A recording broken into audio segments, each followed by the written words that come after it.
Football doesn't stop. We have some midweek action coming your way. James, Mikey, Sarah joining you now to talk some Premier League and later the FA Cup.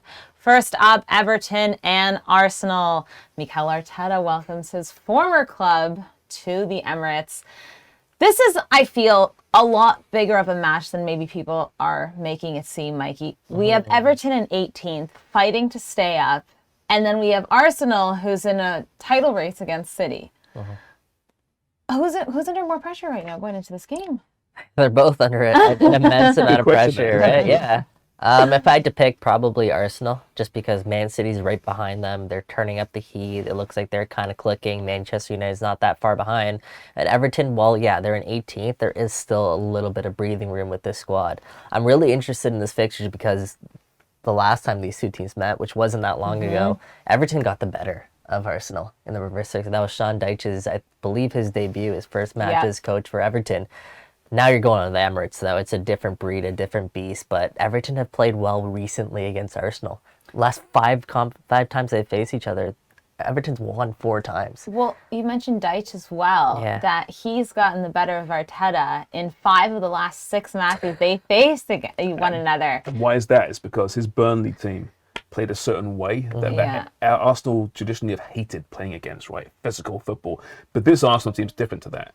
They have that spine. I think they have that X factor. I know they've wobbled recently, and there's concerns about them for sure. They're just 2 points up on Man City right now, but they have looked better the last game or so. The defense has improved dramatically. So I still think they're good for a win against Everton, but like I said, it's never easy. And Everton are better with Sean Dyche. They're not finished product by any stretch. They're a long way to go, but they look more stable, better defensively. So it should be a tight affair, low-scoring affair. But I think at the Emirates, that's the key here, right? And Arsenal should take it. Yeah, you can definitely tell Mikel Arteta is definitely thinking about Sean Dyche here because he said Arsenal need to improve in order to beat Everton. Up next, though, we have Liverpool and Wolves, and James is still having nightmares about that 3-0 loss. Only a few weeks ago, James. I forgot about that one. There's so many more disappointments before. Liverpool are without now Joe Gomez, but is that maybe... Now we're in trouble. Is that a blessing in disguise? I mean, after the way he played over the weekend, the past few games, in fact, I'm almost thinking this might be beneficial. Joe Gomez was not too many years ago considered one of the next big things in English football. He was. He absolutely was in the England squad. And then he had that series of injuries, right? And he has not bounced back. He's been really poor. Jean Matip returned. He's smiling. You know, it's the Mikey Singh grimace, you know? Matip returned against Van Dijk last time out, and then 0-0 against Crystal Palace. Defensively, they were better, but again, they couldn't score goals moving forward. That midfield was atrocious. Henderson, I can't believe I'm actually admitting it now, because he had a good first half of the season. He's looking old and tired right now. Fabinho is looking old and tired. Naby Keita was appalling on the weekend. He's gone. He's leaving in the summer as well. It needs a rebuild. But they're still in contention for 4th place, you know. The Prem is strong at the very, very top, but there's a bunch of clubs there which are quite beatable. So I think they're actually favourites to finish 4th.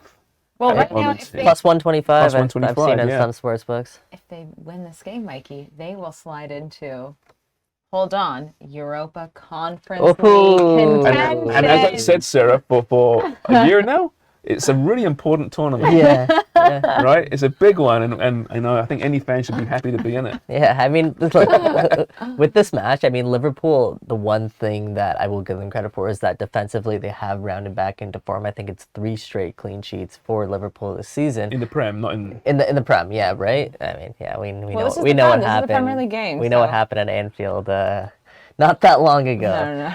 Don't do that. Was it a week today?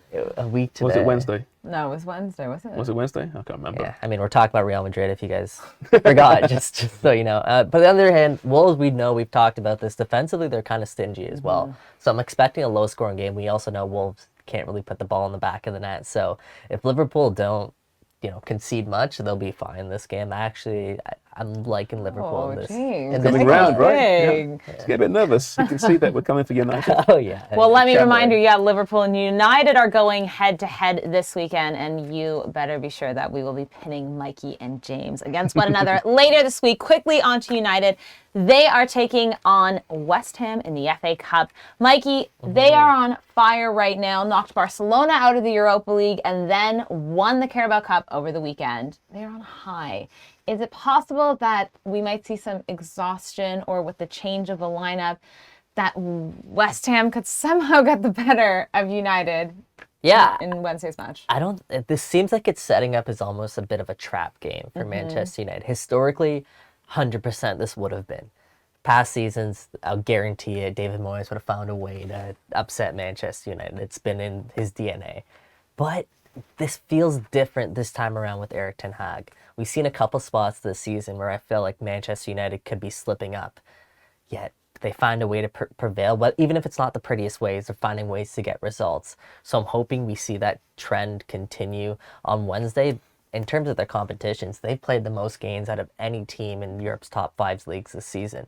You do have to start to wonder if fatigue is a bit of an issue, especially because I don't think Manchester United have the deepest squad yet. They're in the process of rebuilding and bringing in some key guys, but they don't have the deepest squad. A guy like Bruno Fernandes is playing literally almost every single minute for this club. He's played more minutes than anyone else in the top 5 leagues.